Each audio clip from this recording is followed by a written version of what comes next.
Welcome, everyone, to episode 31 of the Phoenix Report. I'm Jack Connor. For you Vertebreaker fans out there, my band, this is a special treat for you. I've been trying to get this guy on for a while now. Finally, I've all the other guys in the band have been on the show now, as of this episode, so I'm really excited about that.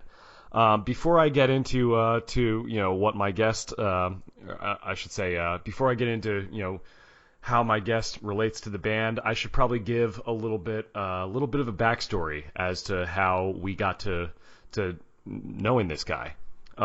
There was a drummer in Vertebreaker in the original lineup before him. Good guy, a really talented player. Unfortunately, about a year in, things started to happen where this person started to. And again, I don't want to go into too much detail about it because I'm not looking to bash anyone, without a chance for them to defend themselves. And I don't really look, and I'm trying not to bring a lot of negativity to my show. Obviously, anyone who knows me knows that's what I've never been about. But problems started to arise with this individual.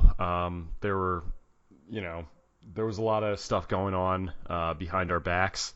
A lot of money being borrowed that was never paid back, and just general ways that this guy dealt with other people that wasn't, I think he was doing what he felt was right for the band, but it really was doing a lot more harm than good, unfortunately, and just this guy had a different philosophy as far as what it took to be a success in music than the rest of us did.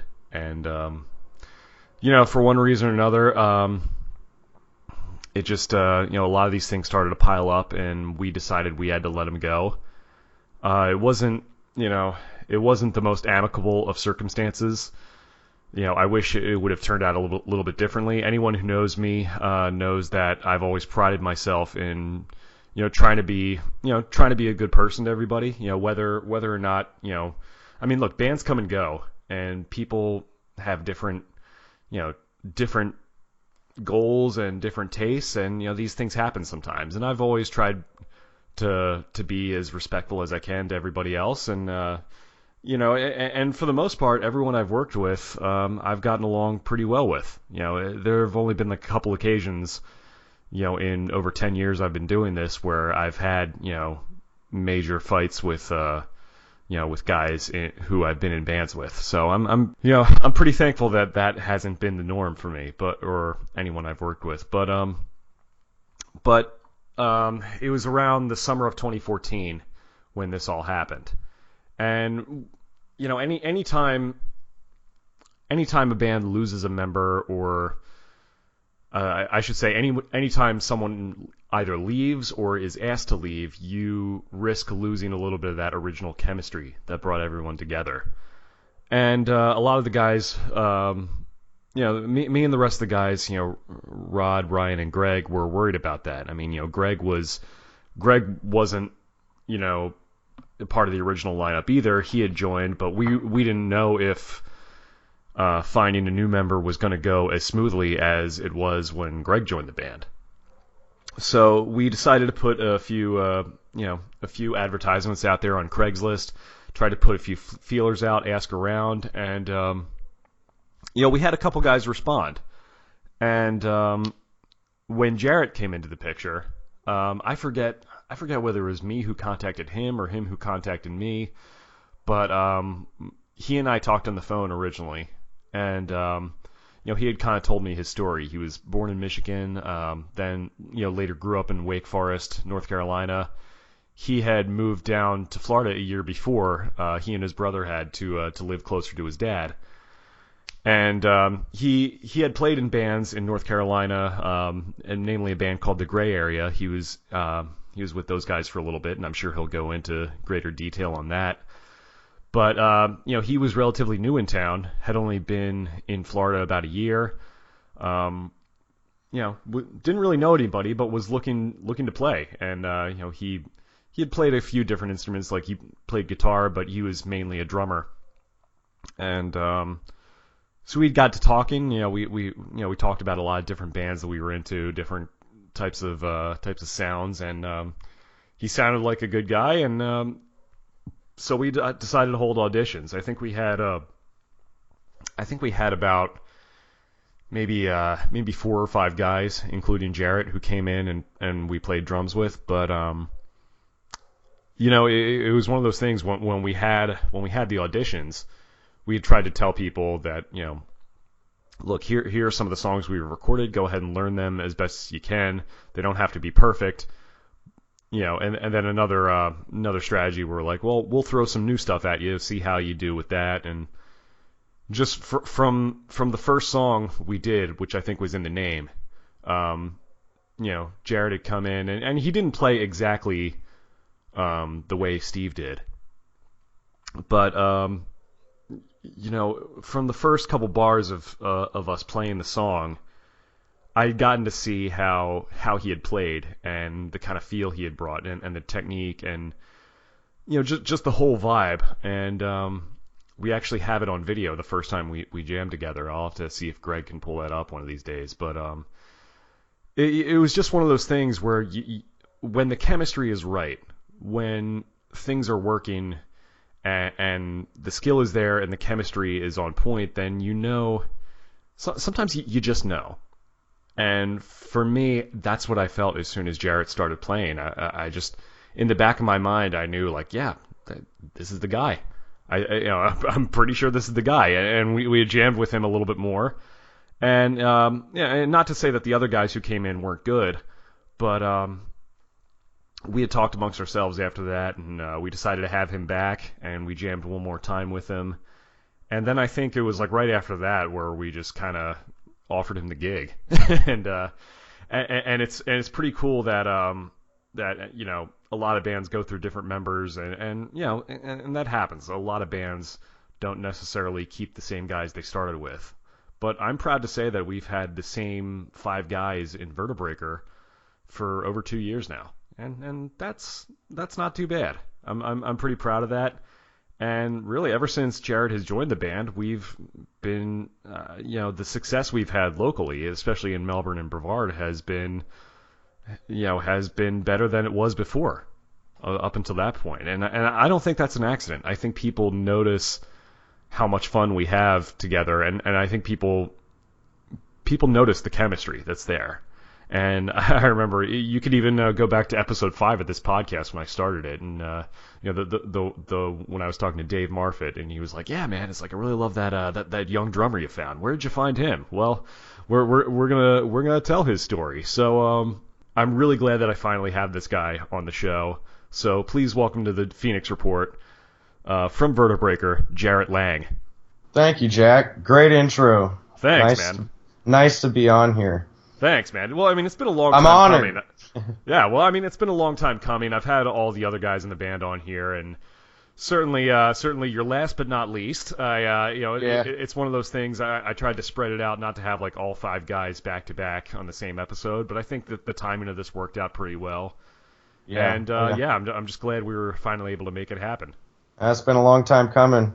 And yeah, totally agree, man. I mean, from the moment that we started jamming and I came in on that audition, it just felt right. Everything felt smooth, if that makes sense. Definitely. What were your thoughts when you first when we had first talked on the phone and you were kind of going through our material and I should say the material we had up to that point. Were you nervous coming into it? Were you intimidated about learning the songs, or were you just anxious to get out there and play for somebody? I was actually more anxious than anything to get out and play. I was nervous more actually to meet you guys, to meet the people in the band, and to know what the chemistry was like, just personality-wise more than anything. I wasn't really nervous because, I had been in Florida at least a year before I had decided to, pick my drums up and, start playing out again. So that was a long time coming. And I was just so ready to do it that I basically told myself, if this audition here doesn't work out or doesn't go the way that it should for me, then, I'll eventually find another audition, hopefully, or I'll keep trying. I was definitely determined to get back out because I need to play, and playing live for me releases a lot of stress. So yeah, I wasn't really nervous, more so about the playing as I was meeting all you guys, and of course it's one big happy family now.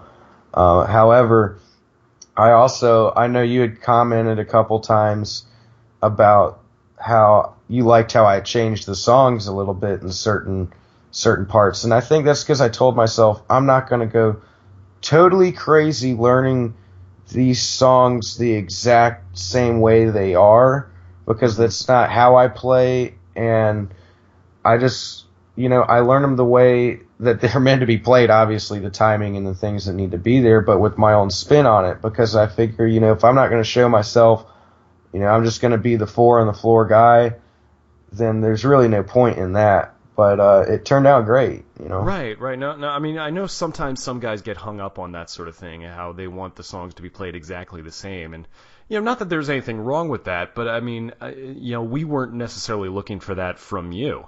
Like, we were looking for someone who had kind of his own flair and could still play the song. I mean, keep the essence of the song intact. Like, it wasn't totally, flipped on its head, the song itself. But I think, you definitely kept the vibe of the song and kind of had that same attitude and energy and the tempo and all that stuff. But you also brought your own feel to it. And I would say you probably have a unique style more than any other drummer I've ever played with. And it's definitely, it's hard to describe, but I remember one time at practice you were kind of, I guess you were kind of down on yourself a little bit about some of the fills you were doing, and how I guess you thought that they weren't really coming together, and I was like, no, dude. I mean, look at guys like Ringo Starr, for example, guys who have kind of just their own little quirks about them, about their own playing, but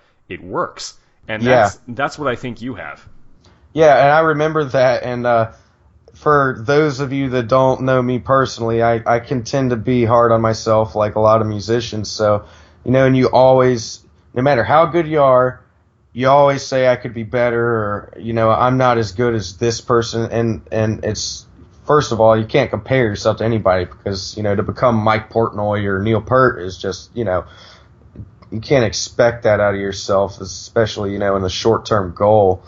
But, no, I remember that, and I'm always trying to get better. I'm trying to learn, things here and there, but I don't have 8 hours or 6 hours a day, like, I was able to do when I was a kid. I could play, my drum set in my room, and I didn't have, to have a job and do this and do that. So it was, back then, is like learning was exponential. And now that I have this repertoire of stuff, I want to use it to the best of my ability, and that takes hours and hours of time.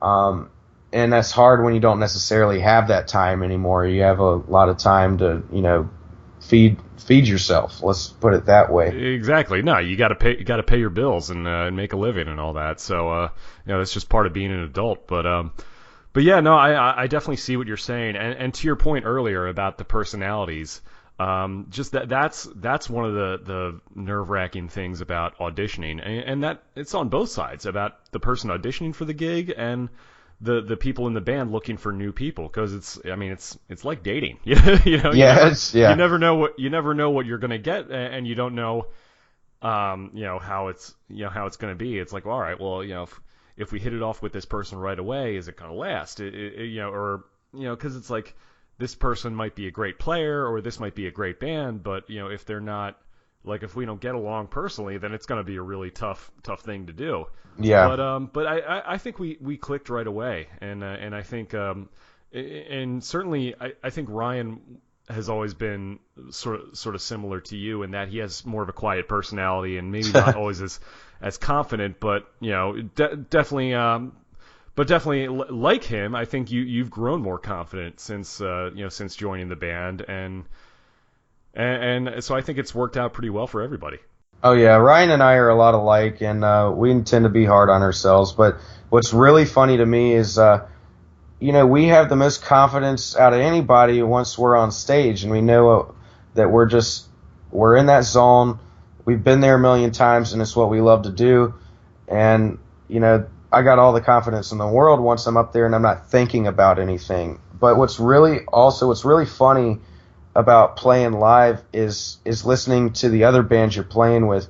And sometimes there's been people that, you look after you do your set or before and you see amazing drummers or amazing guitar players and you say, good God, I wish I could do some of these little fills that he's doing. Mm-hmm. But then we play our set, or like I said before, and you talk to these people and they say, good God, man, what you did, that little fill here, I wish I could do that. And you think, man, it's funny how these people that are so great are telling you you're so great. Everybody's different. And exactly. Everybody's different, and that difference comes out, and so, yeah. That's always cool, I think, especially when you hear from someone who might not play or sing or whatever the way that you do, and exactly. to hear them appreciate that for what you do is always a really unique thing. Or even to hear from people who aren't necessarily into like hard rock and who will come and compliment us on the band, and that's always really cool, I think. Oh yeah. So let's go back a little bit. You grew up in North Carolina. I think you started playing guitar first before you started playing drums, right? I did a long time before I started playing drums. I started playing guitar at 6 years old. It was the first thing I wanted when I could actually think for myself. I grew up at an early age, listening to the 80s hair metal bands and even older stuff than that with my dad. And sure, I think it just it was probably around me when I was born. Obviously I can't remember that far back, but right.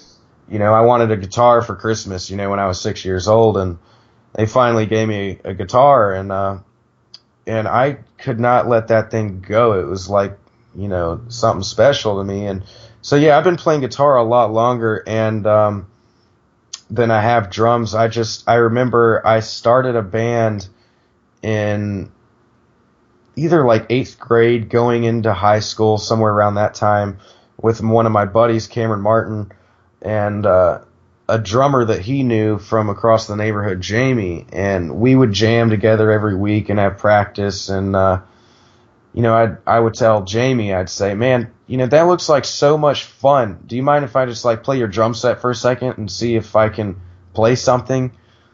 And he would kind of teach me little tricks here and there, and it was just so much fun to me to get on the drums and just let loose. It's completely different than guitar. I mean, right.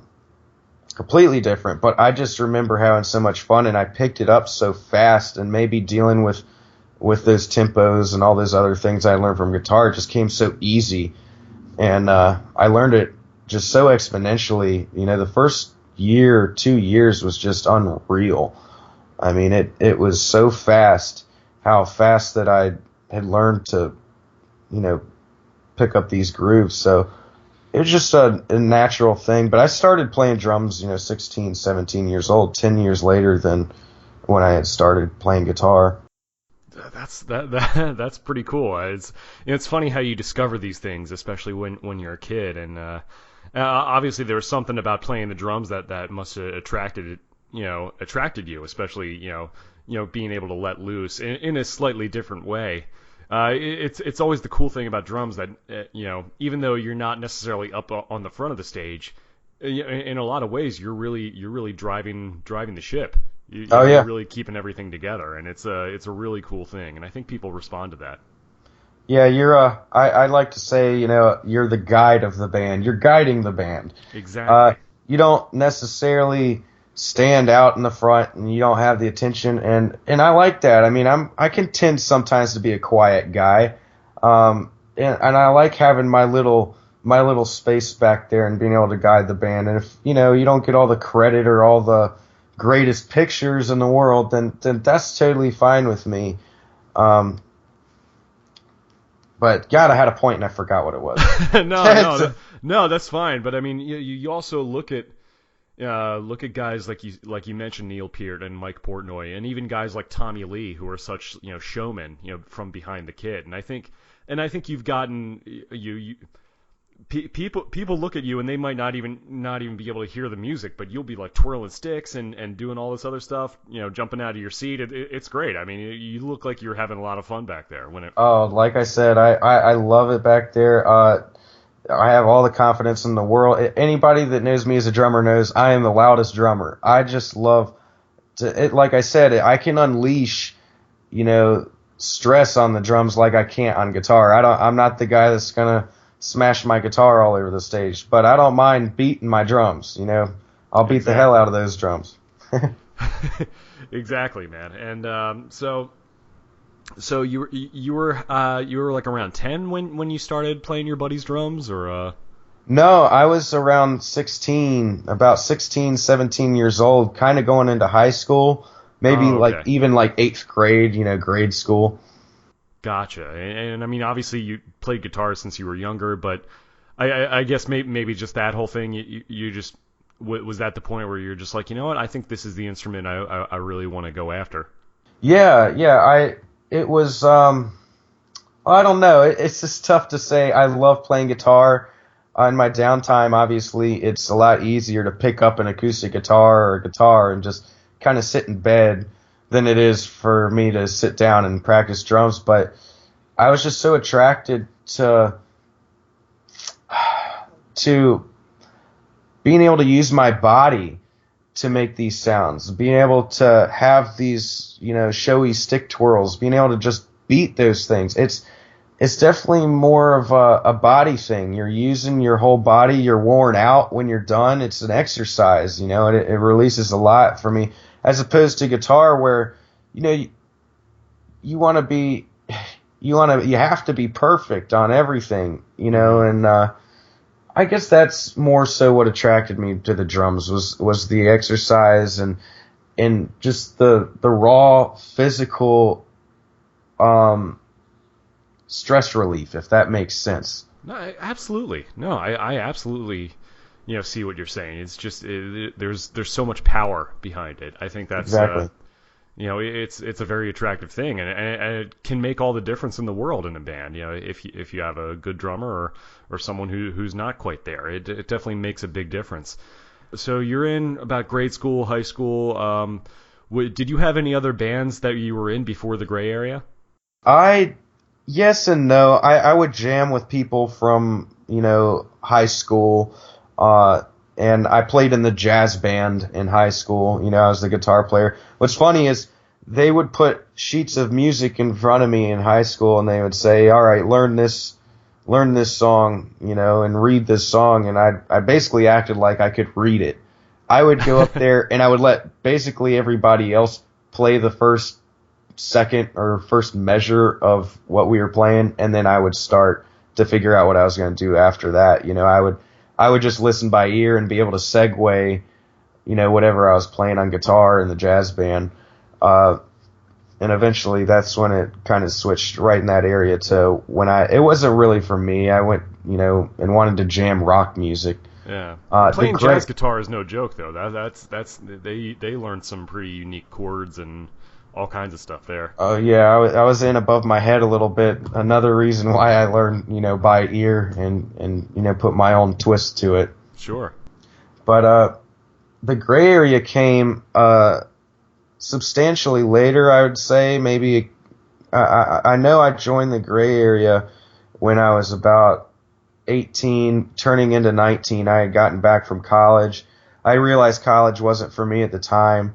I had gone to Appalachian State University for 6 months and decided, I don't really have anything here that is interesting me other than music, and I could just go out and I want to play that live, And actually in high school, what's funny is I was an AB student. I passed with flying colors. I made a D- in music theory. It was the worst class I ever did it. I could not understand music theory, at least the way maybe I was being taught. It was so complicated to me. So that right there kind of told me, I'm not in this for the math behind it and to stress myself out with making sure I'm the most knowledgeable guy behind everything. I just want to play. So I'm the same way, man. I know a little bit of theory and this and that, but it's like if I don't study it, if I don't like sight read or something, then you lose it. And it's, I mean, I can, like, I do kind of okay with it, just on bass and stuff, but it's tough, like, to memorize the circle of fifths and all this other stuff, and it's just, I'm kind of like you. I do better with like playing with other people and listening by ear, and I know that's not always traditionally the best way to do it, I guess, but it definitely works for me, and I know you're the same way. Exactly. Yeah. But was the Gray Area the first band that you were ever in? The Gray Area was the first band, I guess you could say, that I was ever in that really went out and was playing shows every week.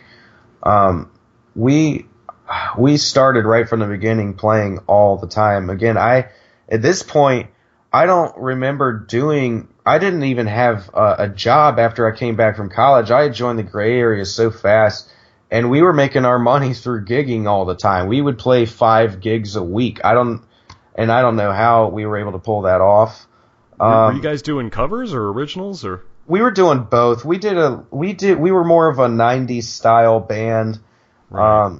A little bit lighter stuff than we're doing now, and which, first of all, I don't mind that stuff, and it's fun to play, and a lot of it I like, but it definitely wasn't me. It wasn't what I wanted, at least in a long-term goal. Was it more like an alt rock, kind of like a Third Eye Blind kind of thing, or definitely. Yeah. Very, very good way to describe it. We did a lot of... And yeah, no, I'm the same way, because I like that stuff too, but I also like the heavier things as well, the harder rockin' stuff, so I see what you're saying.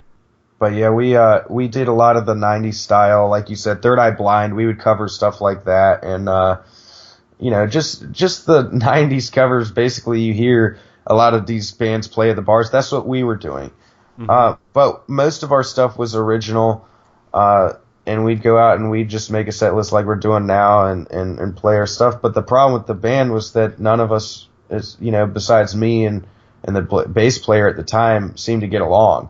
There was always an argument. It was just bad for everybody. It seemed like me and, we'd call him Lil John Walker, he was my bass player. Him and I got along, and it just seemed like half the band was really relaxed and really cool, able to be calm and not think so hardly about certain things, while the other half of the band was just, it was just too much stress, too much negativity, and it caused conflict. So it seemed like every night we'd get done with something and we had problems.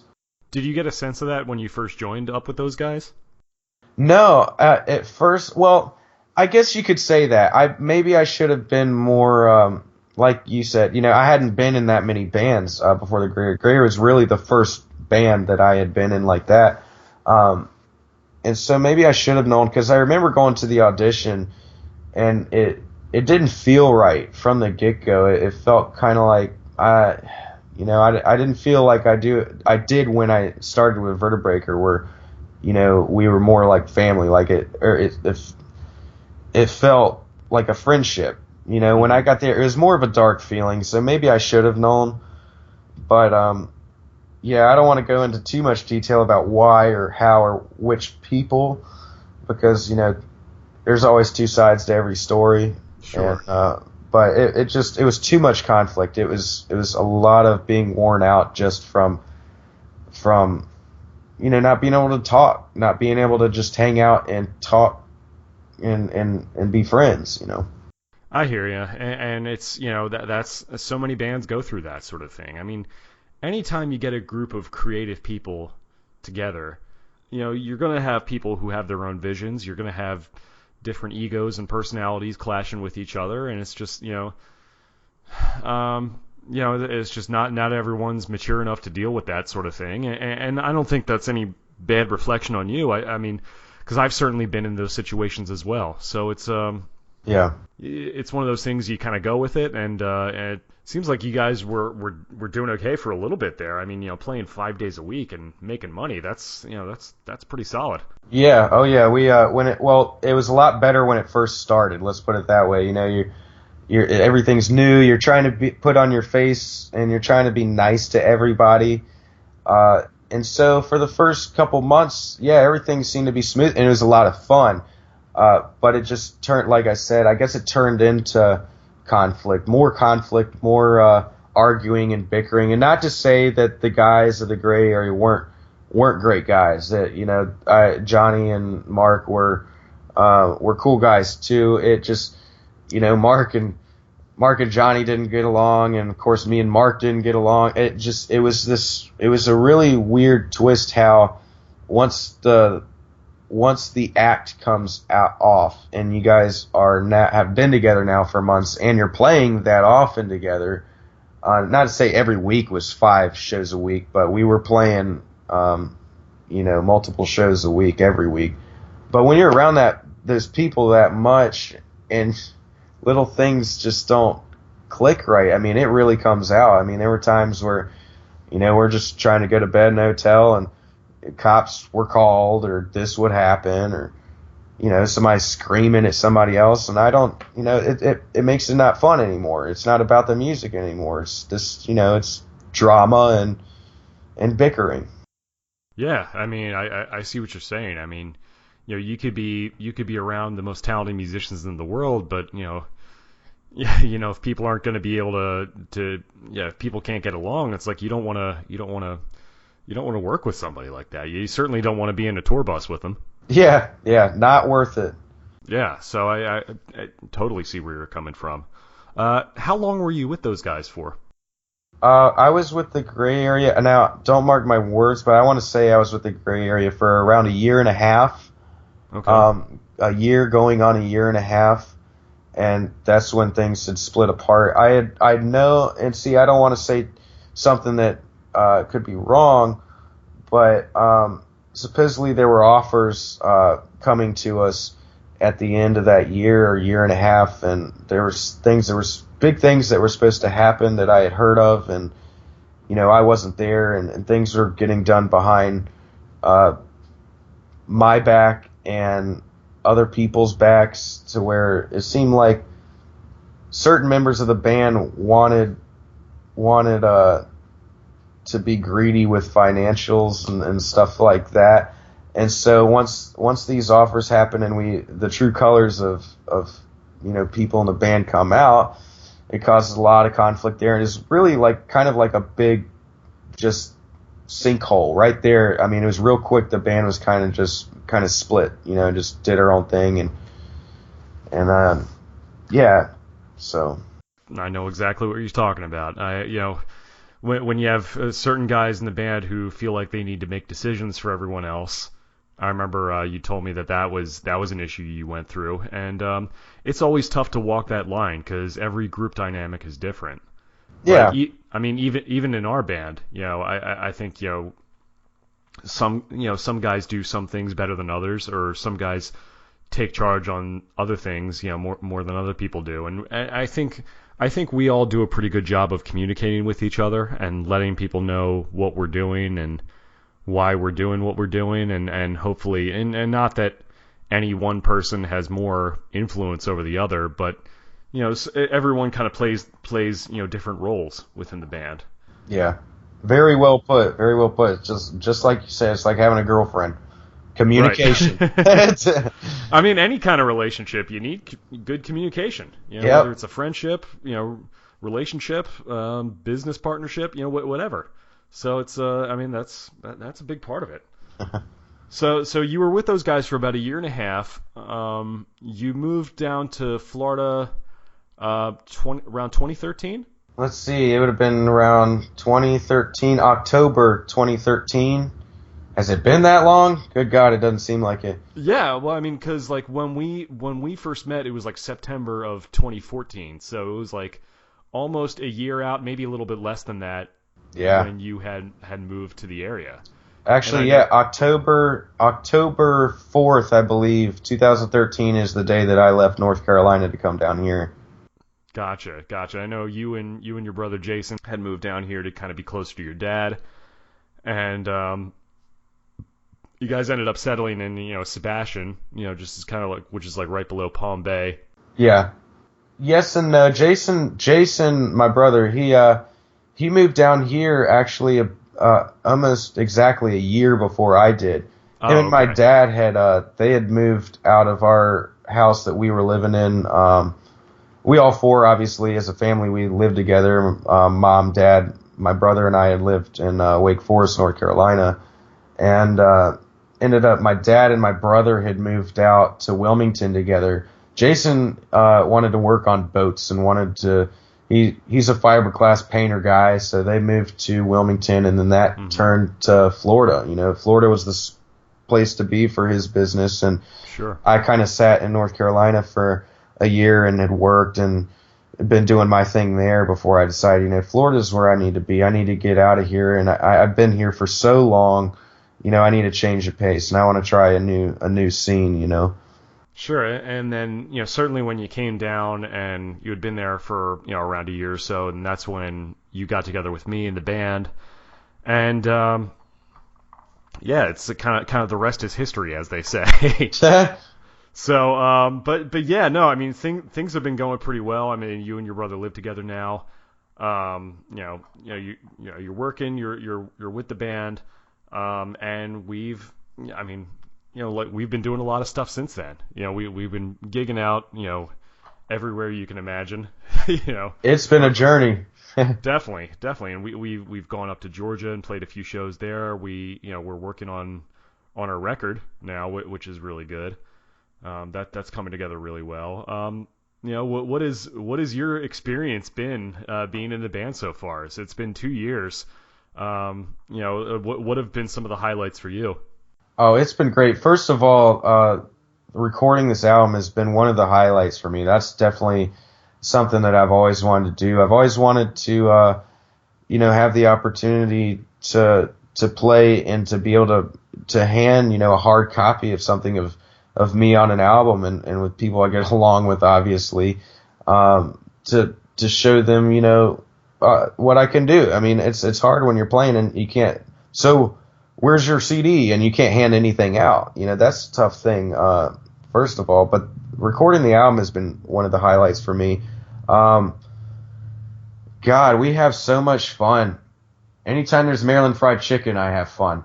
Yes, that's been one of our stops. For those of you who don't know, usually if we're playing a gig or if we're practicing and there's a for those of you who don't know about Maryland fried chicken, it's like sort of like a fast food kind of fried chicken place down there. I mean, I guess it's a fairly regional thing. It's mainly in the South, in the Southeast. There's some around here in Florida. There's actually one up close to my house, weirdly enough. But that's I don't know when that started, but that's been like our go-to place. That was like my initiation. I remember right. I had gotten the audition and I was a part of the band, and you guys were kind of suspicious. You're like, okay, this is going too well. There's got to be something wrong with this guy. Why don't we just go hang out at Maryland Fried Chicken and see if he can hang out? Yeah, no, I think it was right there where we kind of offered you the gig officially. Yeah, the Zone Productions, right there, right next to Maryland Fried Chicken, that is not there anymore. Right. No, I mean, I think we were actually at MFC when we offered you the gig. I think so. I'm not sure, but no, I mean, it was. It's funny. It's funny how stuff like that, like little moments like that, just hanging around each other socially. I think for the first couple months into it, I remember talking to Rod, being like, "Man, this is so much easier than it used to be." Oh, I'm glad. I'm so glad. I remember hearing that too, and I thought, "Good God, I'm glad I can bring some peace to the band." I'm quiet. I hope I didn't. Maybe I need to raise hell a little more. Right. Now it's mainly just me and Greg raising all the hell. Yeah, so. Yeah. So, but yeah, no, I think that's definitely been one of the things about our band that people have noticed right away since you've joined, and I'm glad that finally we're getting to have both you and Greg on this new record, because the first record was really good, but that was before you two guys were in the band, so it's kind of nice to have something a little more current as to what we're doing. Now, granted, a lot of those songs we've been playing live for a long time, so if people have come to see us, they've probably heard those songs a million times, but I think actually having a good studio recording of it really makes all the difference in the world, as opposed to hearing it out of your average sound system in a club. Yeah, I'm so giddy. I mean, I can't wait. The first album was great, and you guys, I know you guys did a lot of work on that, and that's part of what I know you asked me that before, and I don't know where we dropped off on that question. I'm not, but you had asked what made me, I guess, call you or decide to audition for Vertebreaker, and a lot of that was that first album. Obviously, when you go on Craigslist, I had been passing on, band offers, or not offers, because I didn't even go for half the advertisements that I had seen, because you don't hear music half the time, and half the time you do hear it, it comes out really, really bad sound quality, or you just tell amateur. A lot of this is just people trying to hang out and trying not really a success. You don't know what you're getting into, and to not have something to listen to. When I heard the first album, I heard the quality behind the album and the time behind the album, and I thought, these guys are serious. This is a serious band. This isn't some band that's just doing everything for fun, and they're not amateurs. You had the picture, you have the album list, you're on Reverb Nation, you're on all the different websites, and that's what I guess kind of made me say, okay, this is definitely a potential band that I would want to be a part of, especially with the style that I play. I felt that I could offer a little more. For those of you that haven't heard me live, I do a lot of foot pedal work. I like a lot of the heavy side of the drums and the double foot pedal and the odd timing there, the breakdown stuff. So I felt that, a little bit of metal behind that would sound great. At least my style would have sounded great with what you guys already had. And I think that'll come out in this album. It's going to be a different sound, but it's going to have sort of the original sound as well, if that makes sense. It's going to be amazing. Absolutely, and certainly, I mean, this record that we're working on, some of the songs we're doing don't really sound. There are a few that really don't sound anything like what we had done on the first record.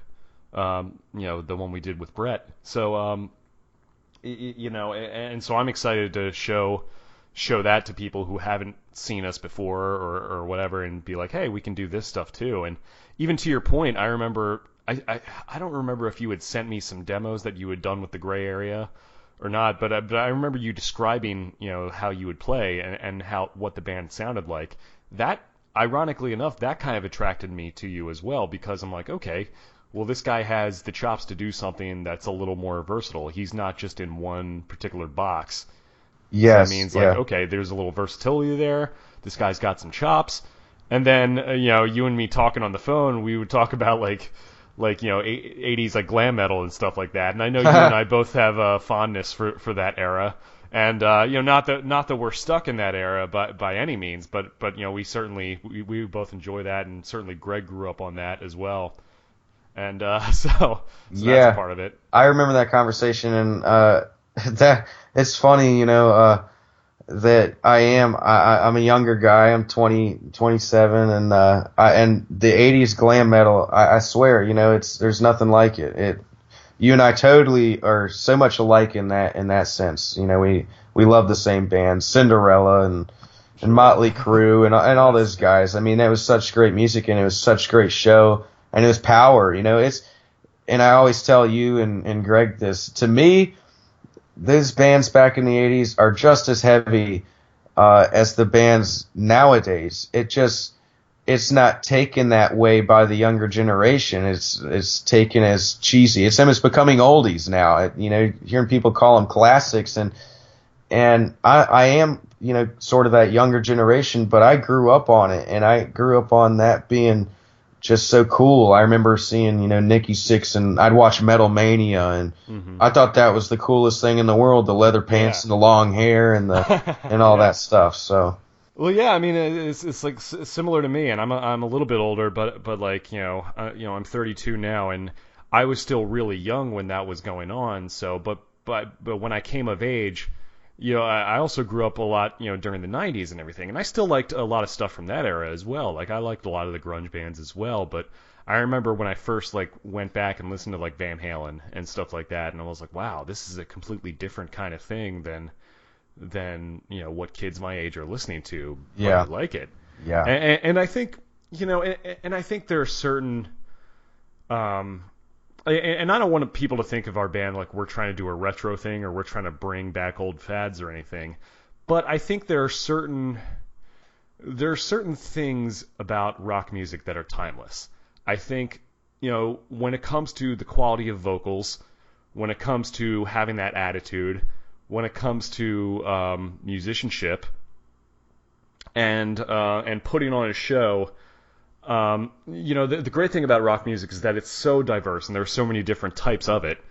But I think certain things don't really change, and I think our band has tried to take a lot of those things that we grew up with, fuse that with what's going on now, and then at the same time try not to have like strict rules about how our sound is going to be. And I don't know if our records ever reflect that at that point, but I think that's certainly what we're trying to do. And I think we've tried to take that in a positive direction and bring that to what's going on now, or just trying to be ahead of the curve if we can. Yeah, very possible. Very well put. Very well put. You have a way with words, Jack. Thanks. I feel like I'm stumbling on my words half the time, but you give me plenty of compliments, so I appreciate that. No problem. But yeah, you're definitely right. I mean, look, people are still wearing leather pants. I'm just joking, but the 80s is still cool. It seems to me it is, in a way, it is sad that a lot of the timeless stuff, like you're talking about, a lot of what makes rock music is timeless, and that I don't think gets recognized as much as it should be today with how music is going. It's hard to be in a rock band. It's hard to make money in a rock band. It's not like it was where you go out and you put flyers on, a street pole and you got a gig, and it's hard, especially with especially the capability of what music you can do on a computer now, and what people are being attracted to. It's being pulled away from rock music, and I hate that. You got to keep people interested. You got to keep on the times, and like you said, that's what we're trying to do. I do think the album will definitely reflect that. I think we've done a good job. But it's funny how I remember we wrote our song "Out to Sea." I think we wrote that, if I'm not mistaken, kind of soon after we started recording all of the other songs that are on the album. We thought, God, of course we write this song too. We get this great song right when we kind of finish up recording the drum tracks. But yeah. Well, I mean, it's kind of ironic that happens, because we tend to go in reverse, because the record, the songs we're putting on the record now are songs that we've been playing a lot for like the last 2 years. So it's like, we better start writing some new stuff. We want to have some new stuff in our set, and little by little we've been doing that, I think. But to your point earlier, about how hard it is to be in a rock band in 2016. The fact of the matter is that it's the world has changed a lot since the 80s and 90s. And, it just seems to me like rock music, for whatever reason, and I'm not trying to knock anyone who's out there, but for some reason it's just not culturally relevant right now, or at least not recognized by mainstream audiences. And there are a lot of different reasons why that is. I have a few theories on it. Part of that is because a lot of the things that, people find cheesy about like the 70s and 80s and rock that came before the 90s, I mean, a lot of that was necessary. I understand, to try and move the genre forward a little bit and try to create a new sound, and I totally understand that point of it. But I think we've also lost a lot in doing so, in rejecting a lot of those older bands, and in a way that I think rock music, especially in America, I still don't think we fully recovered from that. Yeah, yeah. It's in a weird place right now. I mean, look, hip hop and pop and electronic music, that's not going away anytime soon. No. And I mean, you could complain about it, and whether you're fans of it or not, but it's going to be here, and people are going to love it, and there's not really much you can do about that. I think too many people, especially in the rock community, say it's like, oh man, we got to kill all those, and you got to man, Justin Bieber's the enemy and all that other stuff. and I'm thinking, like, why are you worried about what they're doing? Let's focus on what we're doing. Very true. How can we make ourselves better? Exactly. And some of it has to do with certain trends that rock music has followed, like remember in the late 90s, early 2000s, the rap rock era. That was huge. Oh yeah, Aerosmith, Run DMC. Well, I'm talking about like later than that, like Kid Rock and Limp Bizkit and oh yeah, okay. And stuff like that. That was huge for a long time. Linkin Park came out of that world, and it was like one of those things. Like, man, I remember as a kid thinking, like, man, hip hop is coming so big that even rock music is trying to get in on that. Like, yeah. Like, I'm not necessarily saying that that's the answer. I'm just saying that I think there's still, you can still try to bring a little bit of that energy and still have good singing involved and that sort of thing. And that drives me up a wall with a lot of bands today who think, and again, I'm not trying to single anyone out, but it's the scream vocals. There's so many bands out there that I would be much more into if they just had some really good singers behind them.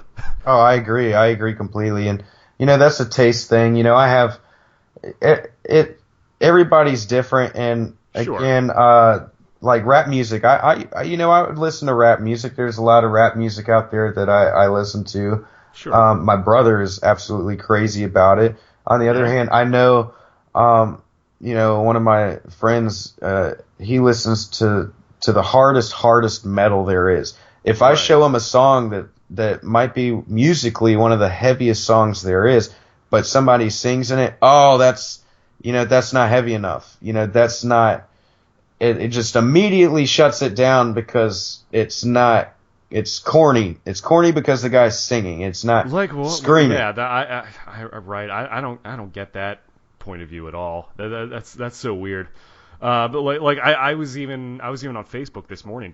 Someone was talking about the new Avenged Sevenfold record, and some kid posted on there. He's like, what a bunch of dad metal. Like what is that?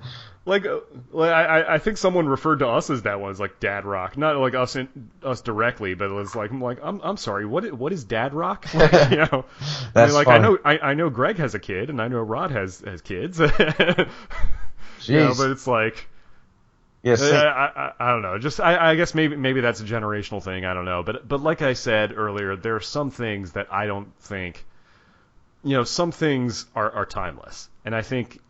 And I think we've tried to capture that and just go forward and not, it's not about trying to recapture the past, but more like honoring the past, but moving to the future. Very true. And I will say, I've heard you scream, or do your little growl once or twice, and I like, I like a tasteful scream here and there. So.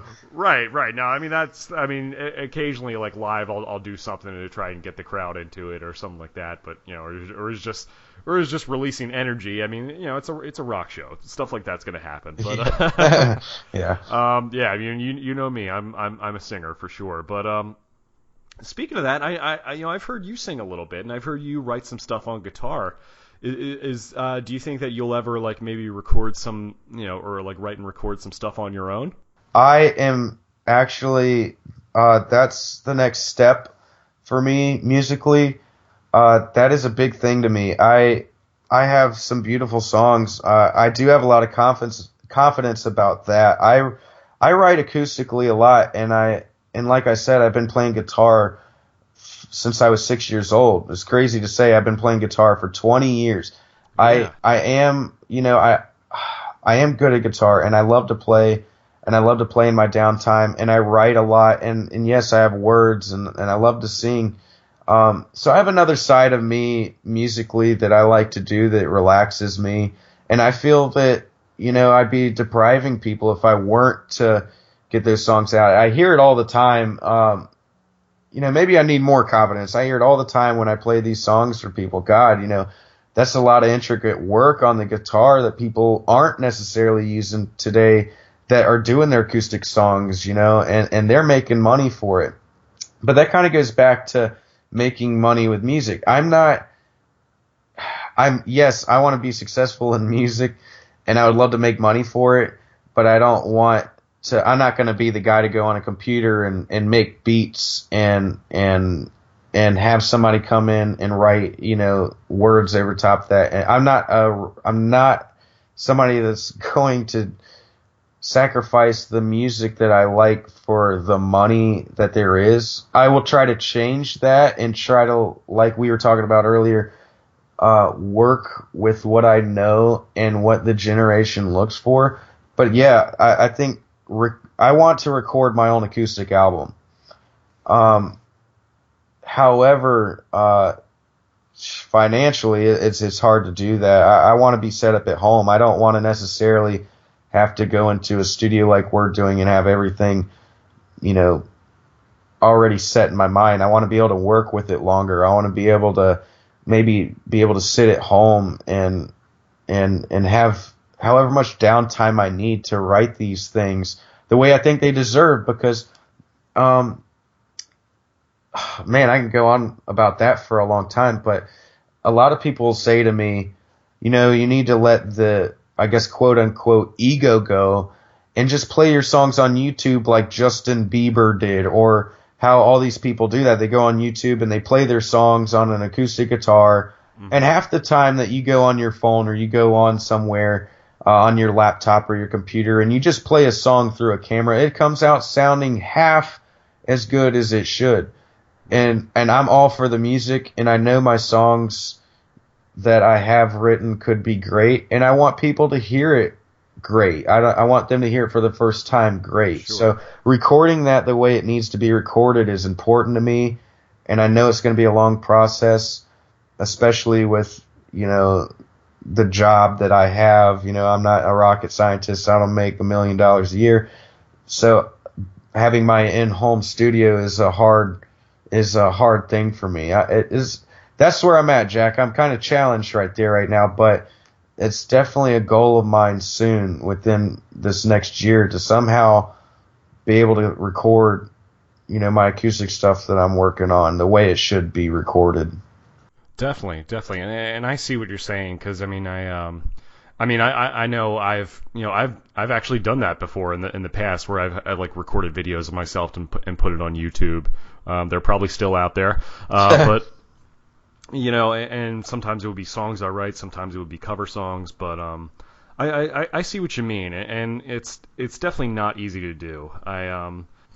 I've always wanted to do something like that on my own as well, but it takes a lot of time and discipline, and I know for me, I get distracted easily, or it's like I'll come home and it's like, man, I don't really feel like playing music. I just want to watch some TV or something. Yeah. And so, it's always a lot of time consuming, but I know that, and I know that with your capabilities and with your, and when it's something that you want to do, I know you usually find a way to make it happen. Yeah. And I know you have some pretty good equipment, at home as far as home recording goes.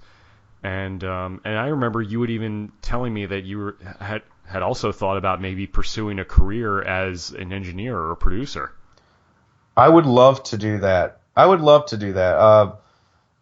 Jack, I actually looked into that as best I could. Now, going to school, it costs a lot of money, and I don't know the best route behind that. I would have loved to, like Mark from the Zone Productions, how he learned. He was around it his whole life, and I would have loved to have been around it my whole life and been able to to just be able to pick it up without a degree per se, be able to just know everything about that. I mean, that's something I'd love to do. I'd love to be able to take music to people that's important to other people. And what do you think about this? And what could you do for me? I mean, I would love to do that. Be able to listen to all different types of music and be able to help and put my spin on it.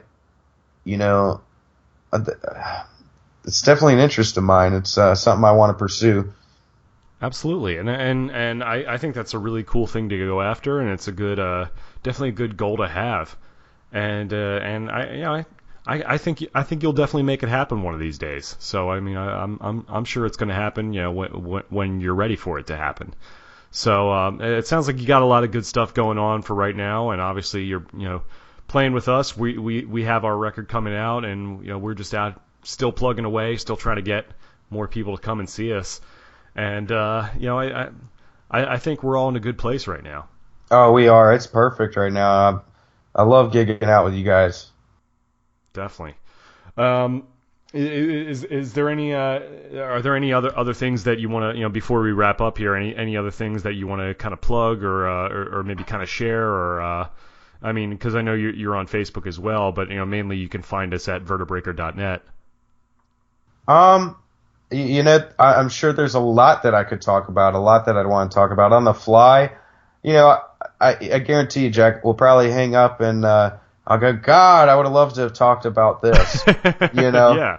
Well, the good thing about this is that we can always come back to it, and we can always do another one of these down the road. Very true, but I'd like to say that, with Vertebreaker, it's been a very positive experience for me. I've gotten to know a lot of people in the industry down here in Florida.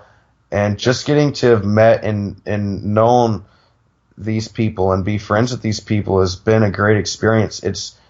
And from the year that I had my drum set tucked away and hadn't been playing out and meeting you guys has really made a difference in my life for the positive. So I appreciate that, and I appreciate everybody being respectful and being great to me and working with me. We all work with each other. It's been a great experience, and I couldn't have asked for a better group of guys to, get along with in a band. I mean, anytime that you're going to play music and you join a band, you can pretty much bet that usually there's always one guy. There's always one person that has to be not, that doesn't click with somebody. And right. For a 5-piece band, for us to have 5 instead of 4 members in the band, it's even harder. So for the way we get along and the way we have that chemistry on stage has been a very positive thing for me. And I think that also has led me to be more serious about these other options for me, like the engineering and the recording and all this other stuff. I know a lot more people now. Greg has some ideas and some things he could help me with. You have some ideas you could help me with. I mean, Rod and Ryan. It's been an experience. It's been a journey for sure, and I can't wait for this album to come out. People to kind of get a feel for what Vertebreaker was, 6 months ago. Right. Very cool, man. Yeah, like you said, it's definitely been an experience for sure, and we feel the same way about you, man. We're just glad to have you around, and like I've always said, a band is only as good as its drummer, and we've got one of the best. So, man, so we're just psyched to have you around. I appreciate that. I'm honored. Thank you so much to the great Jarrett Lange, man. Just a great guy, great drummer. Just very important part of the band. I'm so glad I finally managed to get him on the show. And I've gotten all the guys in the band have been on the show at one point. Go back and listen to episode 9 with Ryan, episode 15 with Rod, and episode 23 with Greg. So now that we've had the entire band on at least once, I'm sure this won't be the last time they're going to be on. It's just a great thing. I'm glad that I could share their story with all of you. And glad I could, sit down and talk to them and have that be documented. And, it's a great thing all around. So I hope you guys enjoyed that. I definitely want to take a minute to thank everyone who has been supportive of Vertebreaker. Everyone who's bought our CD or merchandise, or has come out to a show, or has said nice things about us to other people. We really appreciate that. We don't take it for granted. That said, we've had a couple shows this year that haven't gone quite as well, and we haven't seen a lot of attendance in some of our recent shows. I'm not saying this to complain or to try and get pity from people, but just the fact is, it's not easy going out there and doing what we do and trying to maintain sort of a fan base. We've been struggling a little bit, especially especially in shows outside of the Melbourne area. We've been trying to. We have a lot of Orlando shows coming up, and a lot that we've done. Some have gone well, some not so much. I'm not going to single out any specific shows, but there have been a few this year that haven't really gone that well. I'm not trying to complain or not trying to be negative. It's been the truth. So. If you're a fan of us, we really need you guys to come out and see us. It's and again, I'm not saying this. I'm not asking people to come out of pity. I'm saying this because you might be missing out on a really great time. And we're a really great band, and we have a lot of good music. I think you're going to enjoy it, whether you're a hard rock fan or not. I think we might have a way of pulling you in. So again, it's not for everybody, but I think we have a pretty good thing going on. And as far as upcoming events, you can see Jarrett, myself, and the rest of the band at the West End Trading Company in Sanford, which is going to be Friday, November 11th. We are going to play there at a show run by Super Fox Promotions. It is a benefit show for the Navy Marine Corps Relief Society. So definitely come out and not only see some great bands, but also donate to a great cause. We will be there, along with a few other bands, including Zombie Toe, Arakara, Frequencies, and March on to April. So definitely make sure you want to come out for that. Later on this month, as one of our bigger shows, it's Saturday, November 26th at the Space Coast Harley Davidson in Palm Bay. We're on the Black Saturday Fest. That is a really big festival brought to you by Spin It Records and Blind Anxiety Entertainment. That show will be headlined by the legendary southern rock band Blackfoot, along with Boba Flex, Fit for Rivals, Lydia Can't Breathe, which also features Ryan on guitar, Oblivious Signal, Kellen Heller, Whole Wheat Bread, 21 to Burn, Spasm, Crowfly, Gorilla Party, and we will actually be on the acoustic stage. And the headline for that will be Jason Todd, former podcast guest, and also the original guitar player for Shinedown. He will be there along with singer Trista Mabry. We will be playing 2 acoustic sets during the day, so you definitely won't want to miss that.